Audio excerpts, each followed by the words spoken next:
Problem set 3. Example number 19. In figure, circles with centers C and D touch internally at point E. D lies on the inner circle called EB of the outer circle intersect inner circle at point A. संकीर्ण प्रश्नसंग्रह 3.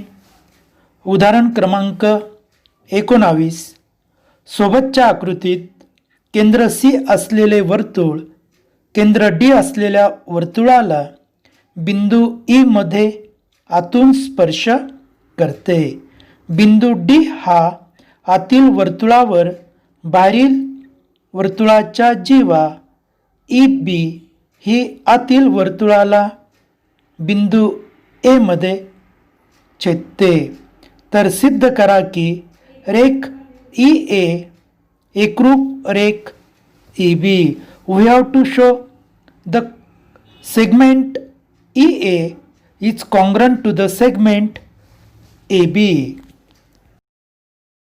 In this figure, there are two circles, center C and D.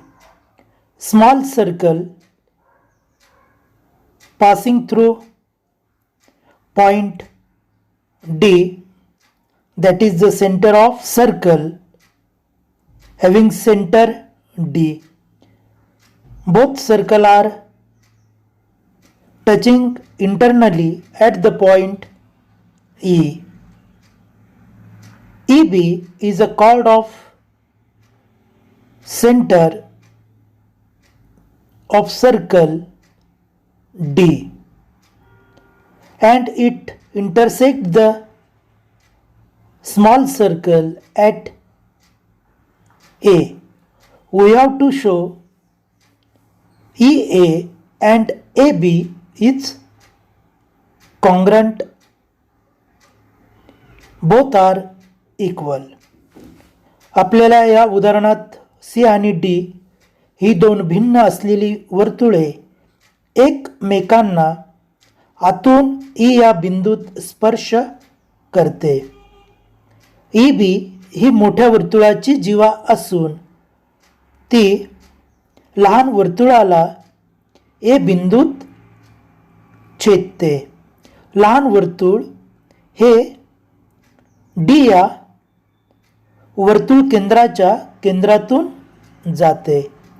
तर आपल्याला सिद्ध करायचे रेख EA आणि रेख AB एकरूप आहेत. In circle having the center C या केंद्र असलेल्या वर्तुळात angle EAD is an inscribed angle in a semicircle. Cone EAB हा अंतर्लिखित कोन असून आंतरखंडित कंस हे अर्धवर्तुळ आहे आणि अर्धवर्तुळात आंतरखंडित असलेला कोन हा 90 अंशाचा असतो. We know that inscribed angle in semicircle is a 90 degree, is a right angle triangle. Hence we have right here.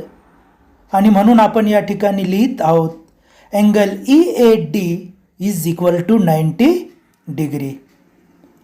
Now in circle having the center D, आता आपण D केंद्र असलेल्या वर्तुळात बघूया angle EBF is an inscribed angle in semicircle. Cone EBF हा अंतर्लिखित कोन अर्धवर्तुळातील आहे आणि म्हणून त्या कोनाचंही माप 90 अंश असेल. Hence we have right here angle EBF is equal to 90 degree. Segment AD and segment BF are the perpendicular to the segment EF. आपण जर पाहिलं रेख AD आणि रेख BF ही दोन्ही रेषाखंड जेव्हा AB ला लंब आहेत, जर त्या एकाच रेषेला लंब असतील तर ते दोन्ही रेषा ह्या समांतर असतील आणि म्हणून आपण या ठिकाणी लिहितोय segment. Hence we have write here segment AD is parallel to the segment BF. In triangle EBF, we know that ED is equal to DF. The reason is radii of the same circle. त्रिकोण EPF मध्ये रेख ED रेख DF हे समान आहेत कारण ह्या एकाच वर्तुळाच्या त्रिज्या आहेत आणि म्हणून त्रिकोण EPF मध्ये बाय BPT थेरम म्हणजेच प्रमाणाच्या मूलभूत प्रमेयानुसार त्रिकोणाच्या एका बाजूला समांतर रेषा असेल तर इतर दोन बाजूंना ती प्रमाणात छेदते. Hence by BPT theorem we have write here EA upon AB is equal to ED upon DF. But we know that ED is equal to DF. Hence, instead of DF, we write DE. आणि म्हणून EF भागिले AB बरोबर ED भागिले ED. DFच्या ऐवजी आपण किंमत टाकतोय ED.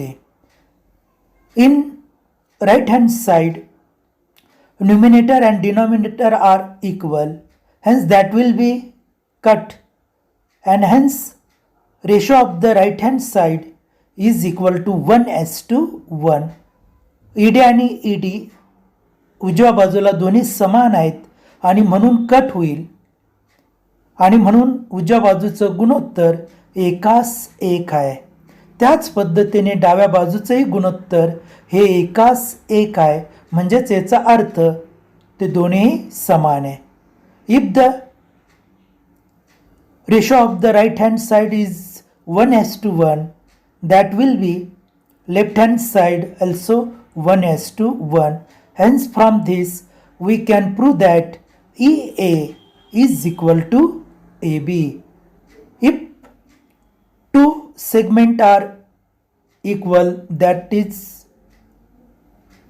called as a congruent. Hence segment EA is congruent to the segment AB. अशा पद्धतीने आपण EA आणि AB रेषाखंड समान दाखवलेत. जर दोन रेषाखंड समान असतील तर ते दोन्ही रेषाखंड हे एकरूप असतात आणि म्हणून आपल्याला जे पाहिजे होतं ते आपण या ठिकाणी सिद्ध केलं. Hence we have prove here segment EA is congruent to the segment AB.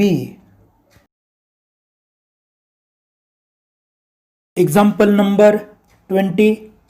In figure, segment AB is a diameter of a circle with center O.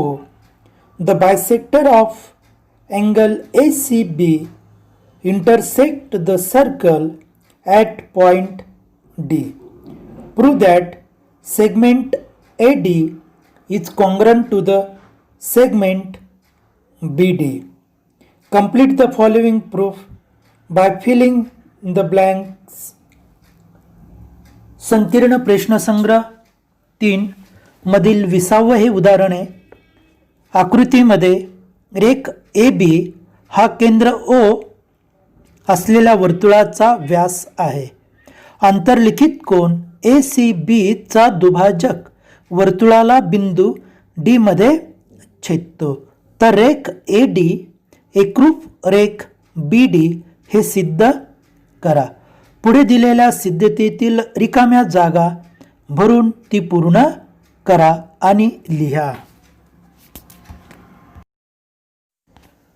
In this figure, O is the center of this circle, AB is the diameter, angle ACB is the inscribed angle in semicircle, that is ACB, and we know that we have given segment CD is a bisector of angle ACB. Bisector CD is intersect the circle at point D. We have to prove that AD and BD both are equal. From this given figure, we know that if a inscribed angle in a semicircle is a right angle triangle is a 90 degree, hence measurement of angle ACB is equal to 90 degree. We given that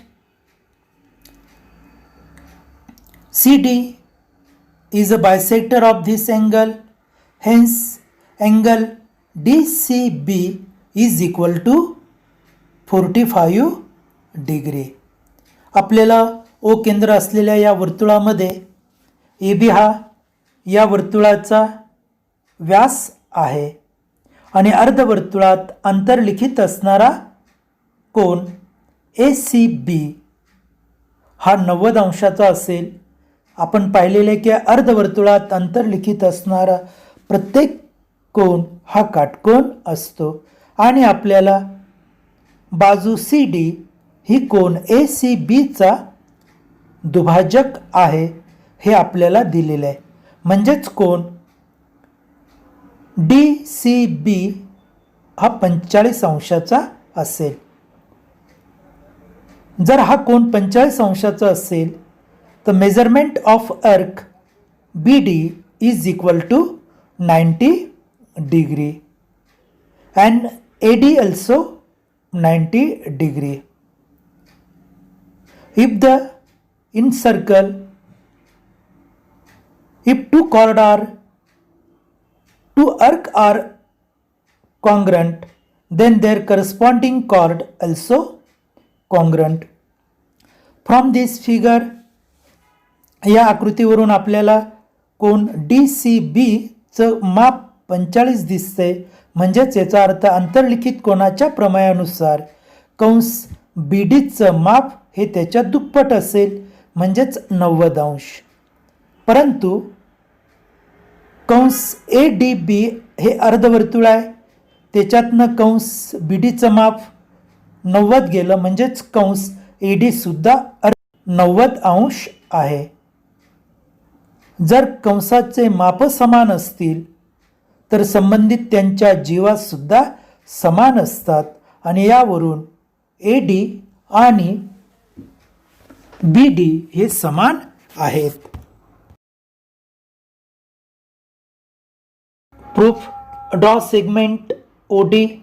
आपण segment OD या ठिकाणी आपण काढतो आहोत. Angle ACB is equal to, we have given the box, we have to write this answer, but reason is given, angle inscribed in semicircle. We know that inscribed angle in semicircle is equal to 90 degree. अर्धवर्तुळात अंतर्लिखित असणारा प्रत्येक कोन हा काटकोन असतो आणि कोन ACB हा अर्धवर्तुळातील अंतर्लिखित असणारा कोन आहे आणि म्हणून या कोनाचं माप 90 अंश आहे आणि म्हणून चौकटीत आपण लिहितोय we have write here 90 degree. But we have given the CD is a bisector of angle C. Then angle we have to find angle C DCB. जर संपूर्ण कोन हा 90 अंश आहे आणि त्याच्या कोन दुभाजकामुळे त्या कोनाचा जो माप आहे 45 अंश असेल, म्हणून angle DCB is equal to 45 degree. The reason is CD is a bisector of angle C. Angle DCB is an inscribed angle and intercepted arc is BD. If it is angle is 45, then corresponding intercepted arc is twice of that angle. Hence, measurement of arc BD is equal to 90 degree. दिलेल्या आंतरलिखित कोनाचं माप हे 45 अंश आहे, म्हणून आंतरखंडित कंसाचं माप हे त्याच्या दुप्पट असेल आणि म्हणून कंस BDचं माप इथं 90 अंश असेल आणि म्हणून चौकटीत we have write here 90 degree. We know that definition of measure of an arc, measurement of central angle is a measurement of that corresponding arc. केंद्रीय कोनाचं जे माप असेल तेच संबंधित कंसाचं माप असेल आणि म्हणून measurement of arc DB is equal to 90 degree because angle is 90. Hence we write here angle DOB is equal to 90 degree. Definition of measure of an arc, that is first equation, हे आपलं पहिलं समीकरण आहे. जर आपण निरीक्षण केलं तर OA आणि OB ह्या एकाच वर्तुळाच्या त्रिज्या आहेत आणि म्हणून the statement is given segment OA is congruent to the segment OB because the region is radii of the same circle, म्हणजेच एकाच वर्तुळाच्या त्रिज्या आहेत. हे आपण या ठिकाणी लिहिलेले ते आपलं विधान 2 असेल. Line OD is perpendicular to the segment AB because BD is 90, half circle is 180, then AD is also 90 and BD arc also 90. Hence, in this last box, line OD is perpendicular of segment AB from first and second. If the measurement of arc are equal in a same circle, then their corresponding chord also equal. Hence we have right here called AD and chord BD are equal. Hence final statement, segment AD is congruent to the segment BD.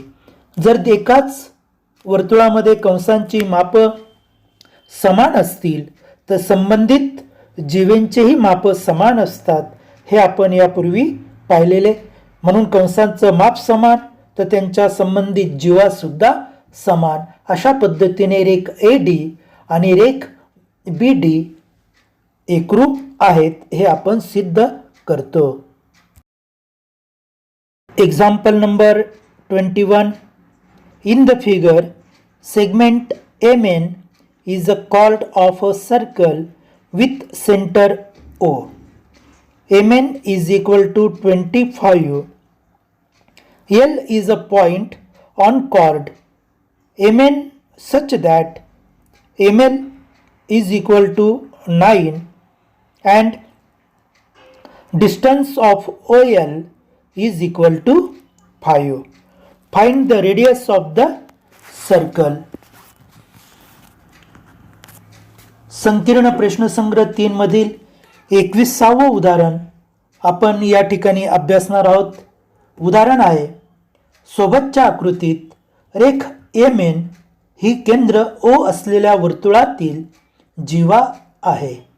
MN बरोबर 25, जीवा MN वर बिंदू L असा आहे की M L बरोबर 9 आणि O एलचं अंतर distance of O L is equal to 5, तर या वर्तुळाची त्रिज्या किती असेल? In this figure O is the center of this circle, Mn is the chord of this circle, and Mn is given 25, and we have also given L is a point lie on Mn such that Ml is equal to 9, and LO, distance of LO is given as a 5. O या केंद्र असलेल्या वर्तुळामध्ये जेव्हा Mn आपल्याला दिलेले आहे एकूण 25, L हा Mn वरील असा बिंदू आहे की Ml बरोबर 9 आहे आणि L आणि O चं अंतर आपल्याला 5 दिले. Then from center O, OP is perpendicular to the Mn. We know that if we draw the line from center to the chord, that will be perpendicular and bisect that chord. Hence P is a such point that is MP and Mn both are equal. आपण ओ केंद्रातून जेव्हा ए beaver लंब टाकला P बिंदूमध्ये आणि आपल्याला माहीत आहे जिवेवर वर्तुळ केंद्रातून जिवेवर टाकलेला लंब हा त्या जिवेस दुभागतो आणि म्हणून एम पी आणि पी एन बरोबर असेल. जर एम एन बरोबर 25 तर एम पी बरोबर 12.5, पी एन बरोबर सुद्धा 12.5. जर आपण विचार केला एम पी आपल्याला 12.5 आहे, त्यामध्ये एम एल हा 9 दिलेला आहे. बेरजेच्या गुणधर्मानुसार एल पी आपण या ठिकाणी काढू शकतो 3.5. We have given the chord M N. Point L is lie on Mn, then LP plus Ln, MP plus Mn is equal to Mn. Hence MP is equal to 12.5. Ml is 9. Then we can calculate the value of LP is 3.5. त्रिकोण O P L मध्ये काटकोन कोन O P L हा 90 अंशाचा आहे. पायथागोरसच्या प्रमेयानुसार yellow हा कर्ण आहे. पायथागोरसच्या प्रमेयानुसार आपण O B या ठिकाणी वापरू शकतो. त्याच पद्धतीने एम आणि ओ जर आपण जोडला तिथेही आपल्याला काटकोन त्रिकोण मिळतो. Given M N is equal to 25, M L is equal to 9, O L is equal to 5. आपल्याला या उदाहरणात एम एन हा 25 दिलेला आहे, एम एल 9 दिलेला आहे आणि ओ एल आपल्याला 5 दिलेले आहे. आपण या ठिकाणी सेगमेंट ओ टी ही जेव्हा एम एनवर लंब काढलेले construction segment O P is perpendicular to the M N. वर्तुळ केंद्रातून जिवेवर टाकलेला लंब त्या जिवेला दुभागतो. We know that if we draw the perpendicular line from centre to the chord, then chord will be bisect that from that point. Hence NP and MP are equal. The reason is given line from center that will be perpendicular bisector. MN आपल्याला 25 दिलेले आणि म्हणून MP आणि Pn ही 12.5 असेल. But we have given that MP is equal to 25, hence NP and PM is equal to 12.5. By using the addition of, then we will get MP is equal to ML plus LP. म्हणजेच MP ही दोन रेषाखंडांनी बनलेले ML अधिक LP. किमती आपण टाकतो. We have substitute the value, that is MP is equal to 12.5, ML is equal to 9. Then we have to find LP. आपल्याला LPची किंमत काढायची आणि म्हणून LP बरोबर 12.5 वजा 9, that is LP is equal to 12.5 minus 9. Thus by calculation LP is equal to 3.5. अशा पद्धतीने आपण या ठिकाणी LPची किंमत आपण 3.5 काढलेली आहे. In triangle OPL, angle OPL is equal to 90 degree. That is our construction. We have drawn the perpendicular line from the center. त्रिकोण OPL मध्ये कोण OPL बरोबर 90 अंश असेल, कारण आपण तशी रचना केलेली आहे. वर्तुळ केंद्र O पासून आपण जीवा MN वर P या बिंदूत लंब टाकलेली आहे आणि म्हणून काटकोन त्रिकोणामध्ये पायथागोरसच्या प्रमेयानुसार, by the theorem of Pythagoras, we write here OL square plus OP square, OL square is equal to OP square plus LP square. This statement is rewrite in the form OP square. Then OP square is equal to OL square minus LP square. पायथागोरसच्या प्रमेयानुसार OL चा वर्ग हा OP चा वर्ग अधिक LP चा वर्ग. कर्णाचा वर्ग हा इतर दोन बाजूंच्या वर्गांच्या बेरजे इतका असतो. आपल्याला हे समीकरण OP च्या रूपात लिहायचे आणि म्हणून OP चा वर्ग बरोबर OL चा वर्ग वजा LP चा वर्ग. This is our first equation. यालाच आपण पहिलं समीकरण आपण म्हटलेले आहे. Now joint the point O and M.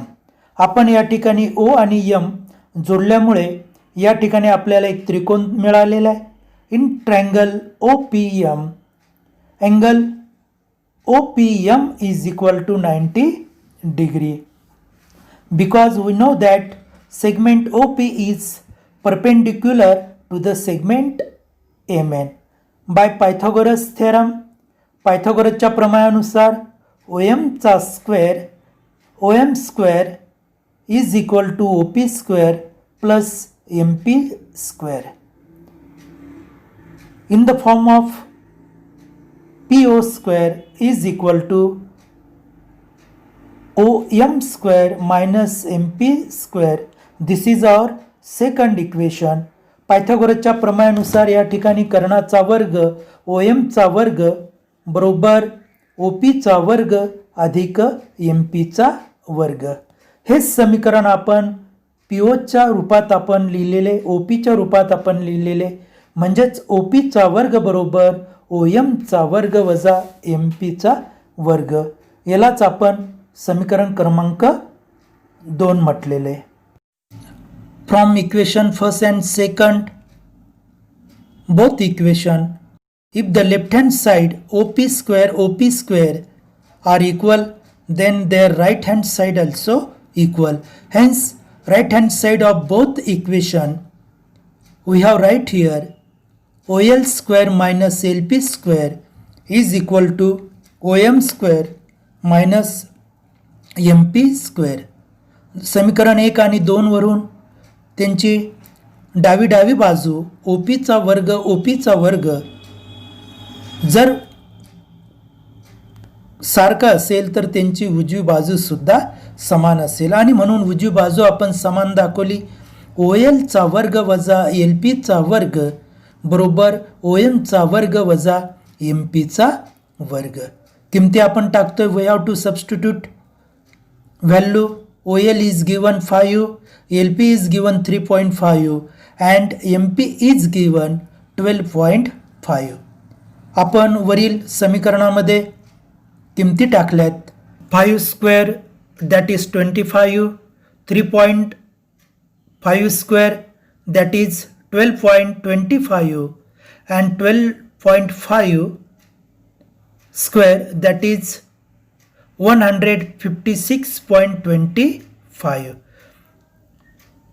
वर्ग आपण या ठिकाणी केलेले आहेत.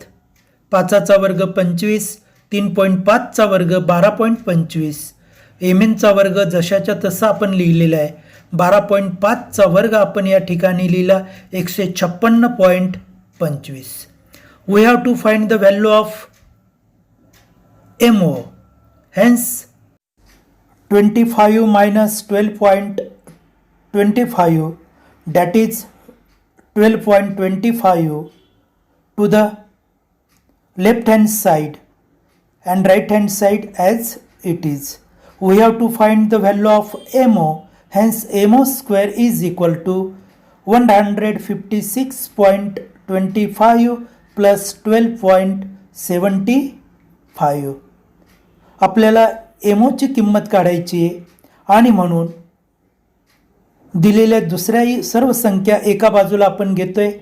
म्हणजे 156.25 अधिक 12.75 दोघांची बेरीज केली तर आपल्याला मिळेल एमोचा वर्ग बरोबर 169. Thus we get MO square is equal to 169.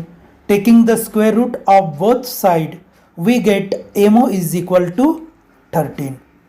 Minus 13 is not our answer because hence length of segment is never negative. Hence our answer is MO is equal to 13. Thus we find the radius of this circle is 13. अशा पद्धतीने दिलेल्या वर्तुळाची त्रिज्या आपण 13 unit काढत